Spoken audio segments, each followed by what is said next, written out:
Hi dear guys, welcome to all of you on tech Takatak.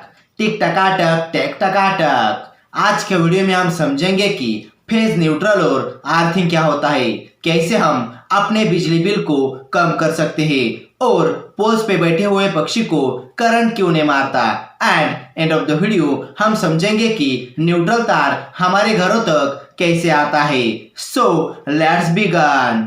Actually जो phase तार होता है इसके काफी सारे नाम होते हैं। फेज तार को हम लोग लाइव वायर या फिर जिंदा तार भी कहते हैं। एंड ऑल्सो फेज तार को हॉट वायर या फिर गर्म तार के नाम से भी जाना जाता है और उसी तार को हम लोग मेन वायर भी कहते हैं। एक्चुअली फेज तार उस तार को कहा जाता है जो कि करंट को लेकर आता है, यानी कि फेज तार से करंट आता है। एंड ऑल्सो न्यूट्रल तार को हम लोग कोल्ड वायर या फिर ठंडी तार के नाम से भी जानते हैं। एंड एक्चुअली न्यूट्रल तार उस तार को कहा जाता है जो कि करंट को लेकर जाता है। एक्चुअली करंट को लेकर जाने वाले तार को न्यूट्रल तार कहा जाता है, यानी कि न्यूट्रल तार के रास्ते से करंट जाता है। एंड एक्चुअली अर्थ वायर भी एक तरह का न्यूट्रल तार होता है एंड इस तार को सेफ्टी के लिए यूज किया जाता है। एक्चुअली किसी भी इलेक्ट्रॉनिक उपकरण में गलती से लीक हुए करंट को बाहर निकालने के लिए अर्थ वायर का यूज किया जाता है। एंड एक्चुअली फेज तार से जितना करंट आता है उतना ही करंट न्यूट्रल वायर से जाना भी जरूरी होता है। दैट इज फेज और न्यूट्रल दोनों ही तार इंपॉर्टेंट होते हैं। फेज का जितना आना जरूरी होता है उतना ही न्यूट्रल का जाना भी जरूरी होता है। एंड एक्चुअली सुरक्षा की दृष्टि से फेज तार लाल कलर का होता है एंड न्यूट्रल तार ब्लैक कलर का होता है और अर्थिंग वायर हमेशा पृथ्वी के समान हरा होता है। And actually three phase line में जब तक हम मेन और न्यूट्रल दोनों से एक साथ टच नहीं होंगे तब तक फेज हमें करंट नहीं मार सकता, क्योंकि जब तक करंट का सर्किट कंप्लीट नहीं होता तब तक फेज हमें करंट नहीं मार सकता। दैट इज करंट हमेशा हाई पोटेंशियल से लो पोटेंशियल की तरफ फ्लो करता है।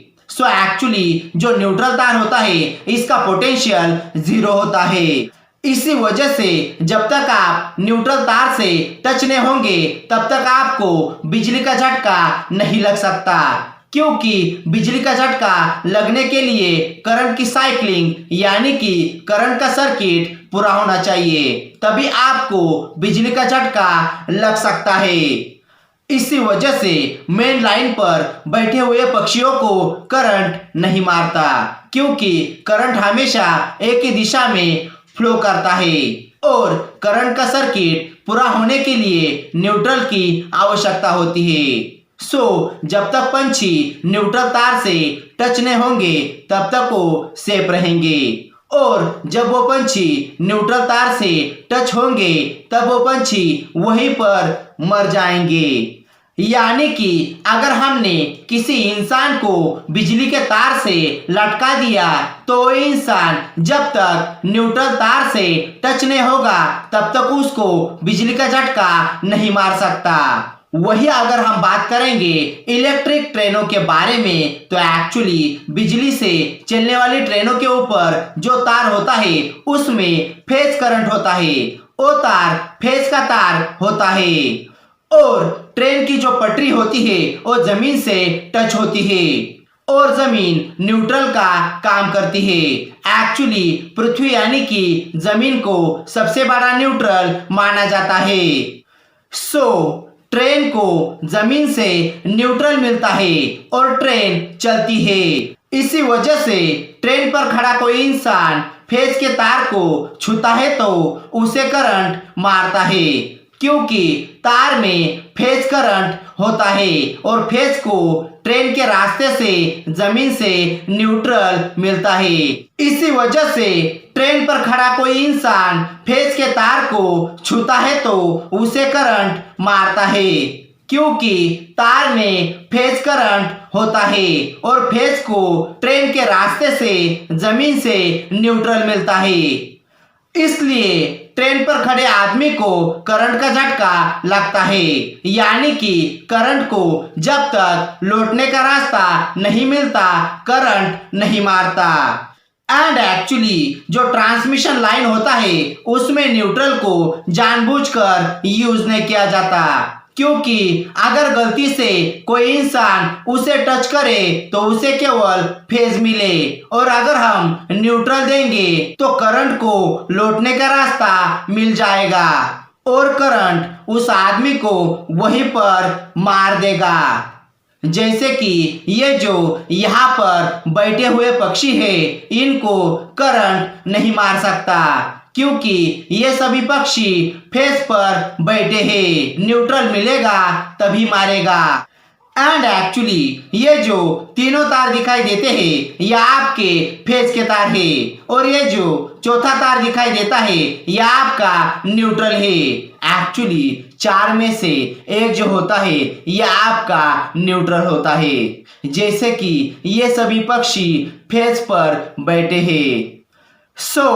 फेज पर बैठने से हमें करंट नहीं मारता, बट जैसे ही आप न्यूट्रल से टच हो जाएंगे आपको करंट वहीं पर मार देगा। वही अगर आप जमीन पर खड़े होकर किसी लोहे से ट्रांसमिशन लाइन के मेन लाइन को टच करेंगे तो आपको करंट वहीं पर मार देगा, क्योंकि ट्रांसमिशन लाइन से जो तार आया है उस तार में जो करंट है उस करंट का सर्किट पूरा होने के लिए न्यूट्रल की आवश्यकता होती है, और जमीन यानी कि धरती बहुत बड़ा न्यूट्रल है। यहाँ पर अगर आप जमीन पर खड़े होकर किसी लोहे के तार से ट्रांसमिशन लाइन के मेन लाइन को टच करेंगे तो करंट लोहे की तार के रास्ते से आप पे चला आएगा और आपके रास्ते से जमीन में चला जाएगा। इस तरह से आपको करंट वहीं पर मार देगा।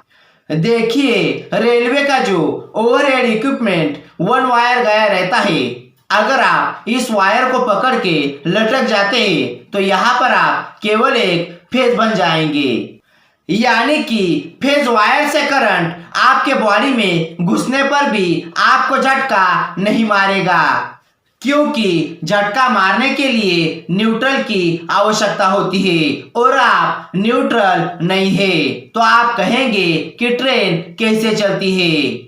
तो एक्चुअली ट्रेन जो होती है वो ऊपर की तार से लेती है फेज और ट्रेन के रास्ते से उसके मोटर में आता है करंट, और ट्रेन का चक्का जो होता है वो ट्रेन की पटरी पे होता है, और ट्रेन की पटरी जो होती है वो जमीन से टच होती है और ट्रेन की पटरी को जगह जगह पर वायर द्वारा जमीन से जोड़ा जाता है। इस तरह से ट्रेन को ऊपर की तार से मिलता है फेज और पटरी से मिलता है न्यूट्रल और ट्रेन चलती है। उसी तरह से जब एक इलेक्ट्रीशियन इलेक्ट्रिक काम करने के लिए इलेक्ट्रिक पोल पे चढ़ता है तो अपने हाथों में रबर के ग्लव्स पहनकर काम करता है, और रबर के ग्लव जो होते हैं वो इंसुलेटर का काम करते हैं। वही अगर आप देखेंगे तो इलेक्ट्रिक पोल के जो चार तार होते हैं उसमें 3 फेज और एक न्यूट्रल तार होता है। जब भी इलेक्ट्रीशियन इलेक्ट्रिक काम करने के लिए इलेक्ट्रिक पोल पे चढ़ता है तो वो सिर्फ फेज के टच में होता है, वो गलती से भी न्यूट्रल तार के टच में नहीं रहता, इसलिए वो सेफ रहता है। कहीं गलती से अगर वो न्यूट्रल से टच हो गया तो करंट उसको वहीं पर मार देगा। उसी तरह से जब भी इलेक्ट्रीशियन इलेक्ट्रिक काम करने के लिए आपके घर में आता है तो वो अपने हाथों में रबर के दस्ताने पहनकर काम करता है, रबर के ग्लोव्स पहनकर काम करता है, इसलिए वो सेफ रहता है। तो यहाँ पर भी अगर आप अपने नंगे हाथों से फेज के तार को पकड़ेंगे और अगर आपने चप्पल पहनी हुई है और अगर आपकी चप्पल भीगी नहीं है तो आपको करंट नहीं लग सकता, क्योंकि यहाँ पर करंट का सर्किट पूरा होने के लिए न्यूट्रल नहीं मिलेगा। क्योंकि आपने चप्पल पहनी है। इसलिए फेज करंट आपके बॉडी में घुसने पर भी आप सेफली काम कर सकते हैं।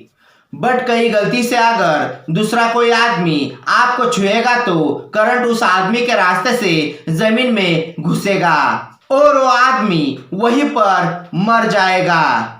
सो नाउ यहाँ पर हम अर्थिंग के बारे में जानते हैं। एक्चुअली अर्थिंग का यूज केवल सेफ्टी के लिए किया जाता है। जैसे इस रेड लाइन से करंट आ रहा है तो रेड वाला फेज है, क्योंकि इस लाइन से करंट आया है, और ब्लैक वाला न्यूट्रल है। तो यहाँ पर अगर आप पिन को डालेंगे तो फेज वायर करंट को लेकर आएगा और करंट फ्रिज में गया है। तो देखिए यहां से तो करंट फ्रिज में जाएगा और ब्लैक तार से न्यूट्रल फ्रिज से वापस जाएगा, क्योंकि करंट को वापस जाने का रास्ता मिल जाएगा। तो यहाँ पर करंट का सर्किट पूरा होगा और आपका इक्विपमेंट अच्छे से चलेगा। बट अगर आपका इक्विपमेंट पुराना है तो हो सकता है पुराना इक्विपमेंट होने की वजह से तार यहाँ पर घिस गया हो, और तार घिसने के बाद अगर वो तार फ्रिज के बॉडी से टच हो गया तो फ्रिज में जो फेज आया है और फ्रिज के रास्ते से जो न्यूट्रल गया है उसका कुछ हिस्सा तार के लीकेज होने की वजह से, यानी कि पुराने तार के लीकेज होने की वजह से फ्रिज के बॉडी पे चला आएगा। तो इस कंडीशन में फ्रिज लीकेज करंट से एक तरह का फेज बन जाता है। सो यहाँ पर अगर आप बिना चप्पल बूट के फ्रिज को टच करेंगे तो यहाँ पर आप बन जाएंगे न्यूट्रल और फेज को वापस जाने का रास्ता मिलेगा। सो यहाँ पर करंट आपको वहीं पर मार देगा। सो दैट जिस तरह से यहाँ पर हमने फेज को लौटने के लिए न्यूट्रल बना दिया था, उसी तरह से यहाँ पर हम लीकेज करंट को लौटने के लिए रास्ता यानी कि अर्थिंग लगा देते हैं। एक्चुअली लीकेज करंट को लौटने के लिए जो रास्ता होता है उसे अर्थिंग कहा जाता है। जैसे कि मान लीजिए इस फ्रिज से यहाँ से एक वायर को ऐसे लाएंगे और यहाँ पर जमीन में उस वायर को इस तरह से ऐसे गाड़ देंगे, तो ये हुआ आपका अर्थिंग। एंड ये जो साइन दिखाई देता है ये अर्थिंग का साइन है। एक्चुअली अर्थिंग का साइन ऐसा ही बनाया जाता है जो स्टार्ट में बड़ा और एंड में छोटा होता जाता है। तो इससे क्या होगा, एक्चुअली फ्रिज में जो फेज आया था वो तो न्यूट्रल से वापस जाएगा और फ्रिज का जो लीकेज करंट है वो इस तार से अर्थिंग से जमीन में घुसेगा। एक्चुअली अर्थिंग जो होता है इसका प्रतिरोध यानी कि रेजिस्टेंस बहुत ही कम होता है। तो यहाँ पर क्वेश्चन आ सकता है कि अर्थिंग का प्रतिरोध कितना होना चाहिए। तो एक्चुअली अर्थिंग का जो प्रतिरोध है वो 8 ओम से भी कम होना चाहिए। और हमारे शरीर का प्रतिरोध, अगर हमारा शरीर भीगा है तो 1000 होता है और अगर हमारा शरीर सूखा है तो 1,00,000 हो जाता है। यानी कि अगर हमारा शरीर सूखा है तो हम करंट को 1,00,000 के प्रतिरोध से ढकेलते हैं, और अगर हमारा शरीर गीला है तो हम करंट को 1000 के प्रतिरोध से ढकेलते हैं। और जो अर्थिंग होता है वो सिर्फ 8 ओम से ढकेलता है। इसलिए जैसे हम गाड़ी चलाते वक्त रास्ते में जब बड़ा स्पीड ब्रेकर आता है तब हम छोटे रास्ते से गाड़ी निकाल के झट से भाग जाते हैं, क्योंकि छोटे रास्ते की तरफ से रुकावट ज्यादा नहीं होती। इसी तरह से करंट भी हमारे बॉडी की रुकावट ज्यादा होती है और अर्थिंग की रुकावट बहुत ही कम होती है। यानी कि अर्थिंग की रुकावट सिर्फ 8 ओम ही होती है। इसलिए करंट सबसे पहले अर्थिंग के रास्ते से जमीन में चला जाता है। एंड एक्चुअली आर्थिंग का प्रतिरोध हमेशा कम रखना चाहिए, यानी कि आर्थिंग का प्रतिरोध 8 ओम से भी कम रखना चाहिए। एंड एक्चुअली आर्थिंग को ही हम ग्राउंड कहते हैं। एंड एक्चुअली आर्थिंग को हम एक तरह से सेफ्टी के लिए यूज करते हैं, यानी कि आर्थिंग लीकेज करंट को वापस जाने के लिए रास्ता देता है। एंड एक्चुअली आर्थिंग वायर हमेशा हरे रंग का होना चाहिए एंड इसे हम 10-15 फीट का गड्ढा खोदकर गाड़ देते हैं। एक्चुअली इसमें एक तांबे का प्लेट होता है और उससे रॉड को निकाला जाता है और उसमें कोयला, चारकोल और नमक को डाल दिया जाता है ताकि अच्छे से गले और मॉइस्चर बना रहे। और उसके बाद रॉड को निकाल के रॉड से एक हरे रंग के तार को जोड़कर ऐसे लाया जाता है और इस आर्थिंग वायर को लाकर इस बोर्ड के ऊपर वाले एक्स्ट्रा होल में जोड़ देते हैं। एंड एक्चुअली इस तार को हमेशा बोर्ड के ऊपर वाले एक्स्ट्रा होल में ही जोड़ना चाहिए। तो इससे क्या फायदा होगा, जैसे कि मान लीजिए ये फ्रिज है तो यहाँ से हमें 3 वायर्स के सप्लाई को लाना चाहिए, जैसे एक हुआ फेज, एक न्यूट्रल और एक लीकेज करंट के लिए। तो यहाँ पर आपसे पूछ सकते हैं कि लीकेज करंट के लिए सप्लाई कहाँ से देनी चाहिए। तो एक्चुअली किसी भी लोड यानी कि जो मशीन है, यानी कि जैसे फ्रिज, कूलर वगैरह, उसके बॉडी से टच करके आपको एक आर्थिंग को लाना चाहिए और इनको यहाँ पर अब हमें इस 3 पिन से जोड़ना चाहिए। जैसे एक हो गया फेज और एक न्यूट्रल और ऊपर का जो बड़ा पिन है इससे यहाँ पर हमें आर्थिंग को जोड़ना चाहिए। देखिए यहाँ पर ये जो लाल कलर का वायर है ये फेज करंट को लेकर आता है और ब्लैक वाला न्यूट्रल है और जो लीकेज करंट है उसको यहाँ पर हम हरे रंग के वायर से लाकर ऊपर के बड़े पिन से जोड़ देंगे। तो ये ऊपर का जो सबसे बड़ा पिन होता है ये आर्थिंग होता है। तो यहाँ पर अगर फ्रिज में यहाँ पर लीकेज करंट है तो किसी को भी करंट नहीं मारेगा। कैसे, जैसे फ्रिज में जो फेज आया है वो तो न्यूट्रल की तार से फ्रिज से वापस जाएगा और फ्रिज का जो लीकेज करंट है उसको सबसे पहले आर्थिंग वायर पकड़ लेगा। तो लीकेज करंट आर्थिंग वायर से ही जाएगा क्योंकि आर्थिंग वायर का प्रतिरोध कम है और आदमी का प्रतिरोध ज्यादा होता है, इसलिए लीकेज करंट आदमी के पास नहीं जाएगा। तो जो लीकेज करंट है वो आर्थिंग से होते हुए यहाँ से इस प्लग में चला जाएगा और इस 3 पिन को यहाँ पर हम इस बोर्ड में डाल देते हैं और ऊपर के बड़े पिन को यहाँ पर हम इस बड़े होल में खोस देते हैं। तो यहाँ पर ये लीकेज करंट यहाँ से ऐसे इस हरे तार से जमीन में चला जाएगा और यहाँ पर जमीन जो है वो सबसे बड़ा चार्जिंग है, कितने भी वोल्ट का करंट दीजिए वो सोख लेगी। तो ये हो गया आपका आर्थिंग वायर। तो यहाँ पर आपसे क्वेश्चन पूछ सकते हैं कि ये जो आर्थिंग का बड़ा पिन होता है ये मोटा और सबसे लंबा क्यों होता है। तो देखिए यहाँ पर हमने आर्थिंग क्यों जोड़ा, क्योंकि फ्रिज का जो लीकेज करंट है उसको बाहर निकालने के लिए। तो ये जो बड़ा पिन है इससे हमने आर्थिंग के तार को जोड़ा। एक्चुअली ये आर्थिंग का पिन है।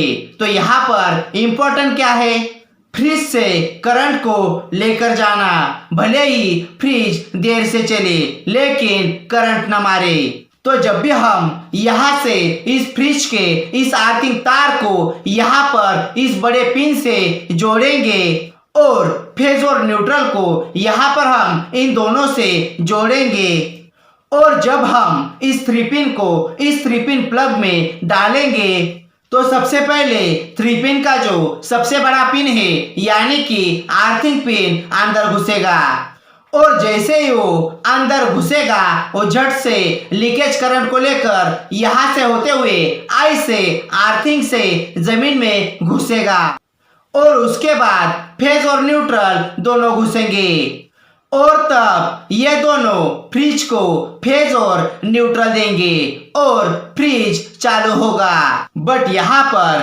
अगर आप पहले फेज देंगे और बाद में लीकेज को ले जाएंगे तो यहाँ पर अगर कोई छुएगा तो उसको धड़ाक से उड़ा देगा। एंड एक्चुअली इसे बड़ा और मोटा बनाने का एक और रीजन है। एक्चुअली यहाँ पर हमें अर्थिंग का जो प्रतिरोध है उसको कम रखना है क्योंकि करंट धड़ाक से चला आए, इसलिए प्रतिरोध को कम करने के लिए किसी भी वायर को मोटा किया जाता है। तो जानबूझकर वायर को मोटा किया जाता है ताकि वायर का प्रतिरोध घट जाए और वहां से लीकेज करंट झट से चला आए। एंड ऑल्सो अर्थिंग वायर को मोटा करने का एक और रीजन है। एक्चुअली अर्थिंग वायर को मोटा करने से वो ना ही फेज में घुसेगा और ना ही न्यूट्रल में। एक्चुअली अर्थिंग जो होती है वो 2 तरह से लगाई जाती है। एक जो गवर्नमेंट द्वारा लगाई जाती है जो सरकारी लाइन से आती है एंड वो हर जगह पर अवेलेबल नहीं होती, और एक हम या फिर आप अपने घर पर लगा सकते हैं। एक्चुअली ट्रांसमिशन लाइन से जब डिस्ट्रीब्यूशन लाइन को लाया जाता है तब यहाँ पर जब आप रेड लाइन से फेज को लेते हैं और ब्लैक लाइन से जब आप न्यूट्रल और इस हरे तार से जब आप अर्थिंग को अपने घर में लाते हैं तो आपका घर करंट से सेफ रहेगा। और यहाँ पर अगर आप डिस्ट्रीब्यूशन लाइन से फेज और न्यूट्रल को ही लेते हैं और अर्थिंग को अगर आप यहाँ पर इस तरह से पर्सनली भी लगाते हैं तो आप करंट से सेफ रहेंगे क्योंकि फेज से करंट को आने का रास्ता मिलेगा और न्यूट्रल से करंट को जाने का रास्ता मिलेगा, यानी कि न्यूट्रल द्वारा करंट का सर्किट पूरा होगा और जो अर्थिंग वायर है उस तार से लीकेज करंट के लिए रास्ता मिलेगा। इससे लीकेज करंट अर्थ में चला जाएगा। एक्चुअली अर्थिंग का जो प्रतिरोध है वो बहुत ही कम होता है और हमारा जो प्रतिरोध है वो बहुत ही ज्यादा होता है, इसलिए करंट हमसे पहले ही अर्थिंग वायर के द्वारा जमीन में चला जाता है और इसलिए हम करंट से बच जाते हैं। वही अगर आप डिस्ट्रीब्यूशन लाइन से आपके घर के लिए सिर्फ मेन और न्यूट्रल को लेंगे और अर्थिंग को नहीं लेंगे तो करंट से आप सहित आपका घर भी उड़ जाएगा। एक्चुअली जो डिस्ट्रीब्यूशन लाइन होता है उसमें 3 फेज, एक न्यूट्रल और एक अर्थिंग वायर होता है। एक्चुअली डिस्ट्रीब्यूशन लाइन में 3 फेज होते हैं क्योंकि इससे सबस्टेशन का जो लोड होता है वो कम हो जाता है। इससे जो लोड होता है वो तीनों लाइनों पे समान आ जाता है। इससे सबस्टेशन पे कम लोड पड़ता है। जैसे अगर आपके गांव में 300 घर है तो हर एक फेज पर 100 घरों का लोड होगा। इस तरह 300 घरों का लोड तीनों फेजों पर डिवाइड किया जाता है। बट कभी कभी लोग एक ही फेज से काफी ज्यादा कनेक्शन लेते हैं, इससे एक ही फेज पे काफी ज्यादा लोड पड़ता है। इसलिए लोड को डिस्ट्रीब्यूट करने के लिए फेजों के तारों को बढ़ा दिया जाता है और काफी सारी जगह पे लोग फेज के तारों में टोक को फंसा के बिजली की चोरी भी करते हैं।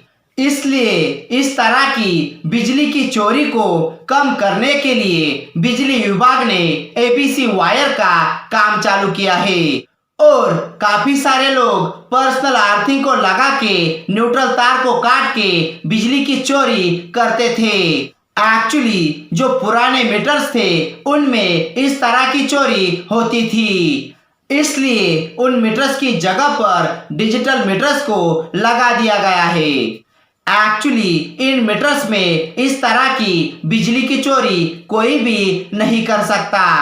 एक्चुअली जो हाई टेंशन लाइन होती है, यानी कि जो ट्रांसमिशन लाइन होती है, जो लाइन स्टेप अप ट्रांसफार्मर के थ्रू आती है, उसको डेल्टा में जोड़ा जाता है। एक्चुअली जो डेल्टा होता है उसमें सिर्फ फेज होता है, उसमें न्यूट्रल नहीं होता, यानी कि डेल्टा में सिर्फ फेज होता है। एक्चुअली डेल्टा में करंट का सर्किट पूरा होने के लिए न्यूट्रल नहीं होता, इसलिए डेल्टा का जो फेज है वो किसी काम का नहीं होता, इसमें आपको न्यूट्रल देना पड़ता है। यानी कि स्टेप अप ट्रांसफार्मर से जो लाइन आता है उसको डेल्टा में जोड़ा जाता है, बट जब वो स्टेप डाउन सबस्टेशन पर आता है तब उसको स्टेप डाउन करके उसके वोल्टेज को घटाकर जब उसको डिस्ट्रीब्यूशन करने के लिए डिस्ट्रीब्यूशन लाइन से जोड़ा जाता है, तब उसको डिस्ट्रीब्यूशन लाइन में स्टार कनेक्शन से जोड़ा जाता है। एक्चुअली यहाँ पर डिस्ट्रीब्यूशन लाइन में 3 फेज और 1 न्यूट्रल होता है। तो यहाँ पर क्वेश्चन आ सकता है कि जो स्टेप डाउन ट्रांसफार्मर होते हैं वो कौन से ट्रांसफार्मर होते हैं। तो एक्चुअली जो स्टेप डाउन ट्रांसफार्मर होते हैं वो डिस्ट्रीब्यूशन ट्रांसफार्मर होते हैं। एक्चुअली डिस्ट्रीब्यूशन करने के लिए उनके वोल्टेज को कम किया जाता है, यानी कि अगर सिंगल फेज का होगा तो 240 वोल्ट का वोल्टेज रहता है और 3 फेज का है तो 415 वोल्ट का वोल्टेज होता है, तो स्टार में रहते हैं। But high tension line step up transformer line delta में कनेक्ट होती है। तो इस तरह से डेल्टा द्वारा कनेक्शन के आने के बाद ट्रांसफार्मर द्वारा स्टार कनेक्शन के थ्रू लाइट हमारे घरों को दिया जाता है। एक्चुअली हमारे घरों में बिजली डिस्ट्रीब्यूशन ट्रांसफार्मर से आती है, जिसका प्राइमरी वोल्टेज लगभग 11,000 वोल्ट का होता है और सेकेंडरी वोल्टेज 230 वोल्ट का होता है। एंड एक्चुअली इस डिस्ट्रीब्यूशन ट्रांसफार्मर की प्राइमरी वाइंडिंग का कनेक्शन यह डेल्टा कनेक्शन होता है और सेकेंडरी वाइंडिंग का कनेक्शन यह स्टार कनेक्शन होता है। एंड एक्चुअली स्टार कनेक्शन के स्टार पॉइंट को डिस्ट्रीब्यूशन ट्रांसफार्मर की जगह पर अर्थ किया जाता है। एंड एक्चुअली इस अर्थिंग को सिस्टम अर्थिंग कहा जाता है। एंड एक्चुअली इसी स्टार पॉइंट से RYB 415 वोल्ट के फेज कंडक्टर्स के साथ एक न्यूट्रल तार हमारे घरों तक ओवरहेड लाइंस या फिर अंडरग्राउंड केबल्स के जरिए पहुंचाई जाती है। एंड एक्चुअली RYB में से कोई भी एक फेज और एक न्यूट्रल तार 2 तारों के जरिए हमारे घरों में आती है, जिसे सिंगल फेज सप्लाई कहा जाता है एंड जिसमें करंट को जाने के लिए न्यूट्रल का यूज किया जाता है। इस तरह से हमारे घरों में न्यूट्रल आती है। एंड एक्चुअली यहाँ पर अगर हम बात करेंगे सिंगल और 3 फेज के बारे में, तो जो 3 फेज पे चलने वाले उपकरण होते हैं वो बहुत ही शक्तिशाली होते हैं और जो सिंगल फेज पे चलने वाले उपकरण होते हैं वो इतने शक्तिशाली नहीं होते। जैसे कि यहाँ पर RYB के 3 फेज वायर और एक न्यूट्रल का तार है। एक्चुअली ये जो RYB कोड है ये फेज को दर्शाता है और N से न्यूट्रल। सो यहाँ पर ये जो फैन है इसको चलाने के लिए एक फेज को लिया है और यहाँ से ब्लैक तार से न्यूट्रल को लिया है। एक्चुअली जो न्यूट्रल होता है वो कॉमन होता है करंट को वापस जाने के लिए। तो ये फैन कितने फेज का है? सिंगल फेज का। और इस लाइट के लिए यहाँ से एक फेज को लिया है और ब्लैक से न्यूट्रल को लिया है, तो ये भी सिंगल फेज का है। और यहाँ पर अगर हम बात करेंगे सॉकेट के बारे में, तो इसके लिए यहाँ पर हमने रेड से फेज को लिया है और ब्लैक से न्यूट्रल को लिया है, तो ये भी सिंगल फेज पे काम करेगा। बट जो मोटर होती है उसके लिए काफी ज्यादा लोड की आवश्यकता होती है। मोटर को चलाने के लिए 3 फेज की आवश्यकता होती है। जैसे मोटर के लिए इस तरह से आर, वाई और बी यानी कि लाल, पीला और नीला तीनों फेजों की आवश्यकता होती है और एक न्यूट्रल की आवश्यकता होती है। तो मोटर कितने फेज का है? 3 फेज का। तो इसी वजह से जब भी मोटर करंट मारता है तो काफी जबरदस्त झटका बैठता है, क्योंकि तीनों फेज का करंट एक ही जगह पे आ जाता है। तो सोचिए कितना जबरदस्त झटका बैठता है, आदमी को उड़ा ही देता है, इतना जबरदस्त झटका बैठता है। वही यहाँ पर अगर कोई मोटर कम पावर का है तो यानी कि सिंगल फेज का है, तो इस तरह की मोटर सिंगल फेज से भी काम करती है। इस तरह के मोटर से आपको करंट मारेगा तो इससे आपको कम झटका लगेगा। एंड एक्चुअली जो डिस्ट्रीब्यूशन लाइन होता है उसमें 4 वायर होते हैं, 3 फेज के लिए और 1 न्यूट्रल के लिए। और यहाँ पर अगर आप ट्रांसमिशन लाइन और डिस्ट्रीब्यूशन लाइन में अंतर क्या होता है इसके बारे में जानना चाहते हो, देन यहाँ पर आप ऊपर आई बटन के लिंक पर क्लिक करके आप हमारा वीडियो देख सकते हो। सो दैट डिस्ट्रीब्यूशन लाइन में 3 फेज और 1 न्यूट्रल होता है। सो देखिए अगर आपने आपके घर के लिए सिंगल फेज लिया है तो यहाँ पर आपने 1 फेज वायर लिया है और 1 न्यूट्रल वायर लिया है। और यहाँ पर अगर आपने 3 फेज का कनेक्शन लिया है तो इसमें 3 फेज और 1 न्यूट्रल वायर आएगा।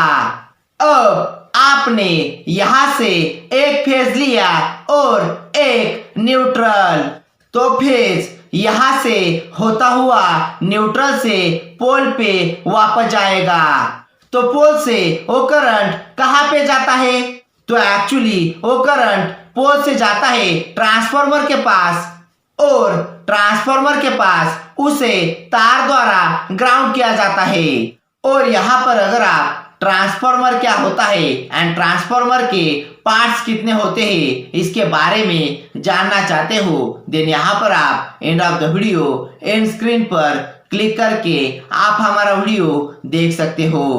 सो नाउ यहाँ पर हम देखते हैं कि लोग बिजली की चोरी कैसे करते हैं।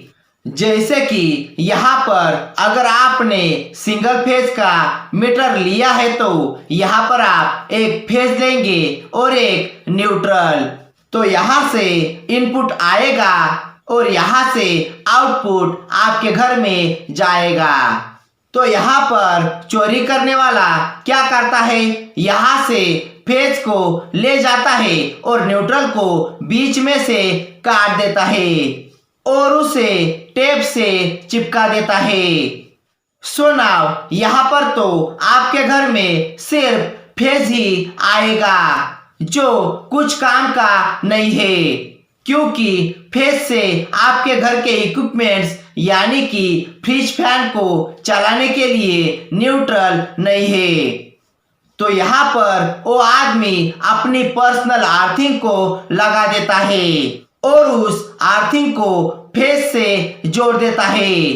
इससे फेज को जाने का रास्ता मिल जाता है और इससे आपका मीटर बंद हो जाता है। तो इस तरह से पहले जो मीटर्स थे उनमें इस तरह की बिजली की चोरी की जाती थी। इसलिए सरकार ने इस तरह की बिजली की चोरी को कम करने के लिए डिजिटल मीटर्स को लाया है।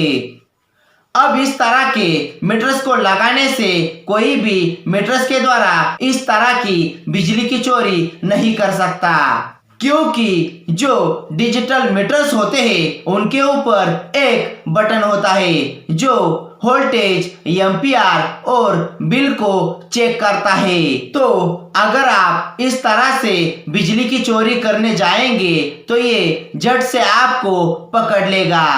एक्चुअली आज के समय में बिजली बिल को कम करने के लिए हैवेल्स या फिर काफी सारे कंपनियों का पावर सेविंग यूनिट आता है जो बिजली बिल को कम कर देता है। कैसे कम करता है?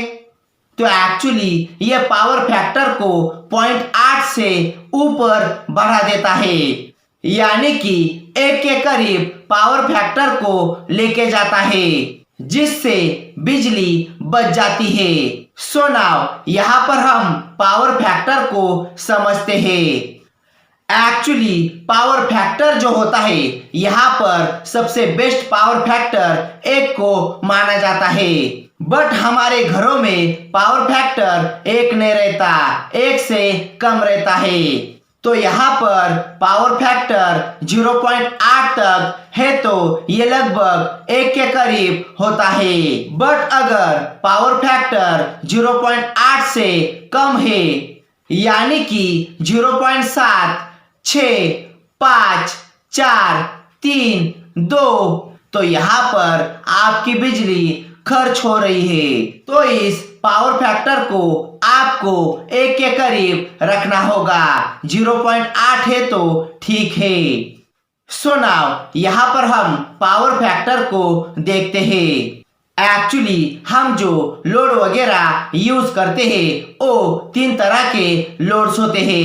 एक होता है resistive load. Actually resistive load उसे कहा जाता है जिसमें हीट और लाइट उत्पन्न होती है, जैसे बल्ब। एक्चुअली इसमें कोई भी चीज घूमने वाली नहीं होती, तो ये ज्यादा बिजली खर्च नहीं करता।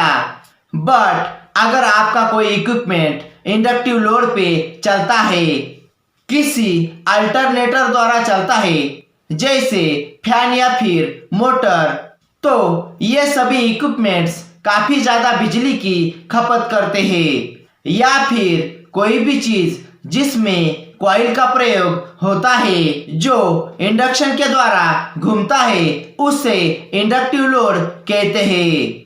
और जिस इक्विपमेंट्स में कैपेसिटर्स लगे होते हैं वो इक्विपमेंट्स सबसे कम बिजली की खपत करते हैं।